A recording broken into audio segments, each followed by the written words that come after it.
Proof আছে এটা দেখতে লাগবো, তোমার লাইসেন্স দেখতে লাগবে।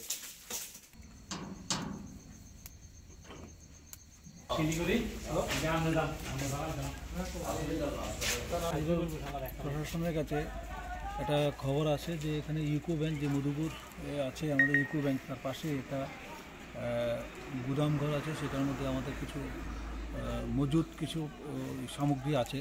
এটার মধ্যে এই খবরের ভিত্তিতেই আমরা আজকে মধুপুর আসলাম। মধুপুর এসে আমাদের সঙ্গে আমাদের এডিশনাল এসপি স্যার আছেন, আমাদের এনফোর্সমেন্টের সেল ট্যাক্সের সুপারিনটেন্ডেন্ট সাহেব আছেন। আমরা সবাই মিলে এসে দেখলাম। এখানে এসেই প্রথমে যে জায়গার মালিক ওনার সঙ্গে কথা বললাম, তারপর উনি যে জায়গাটা ভাড়া দিয়ে রেখেছেন তাদের সঙ্গে এসে তাদের সঙ্গে যোগাযোগ করে তারপর তাদেরকে বললাম।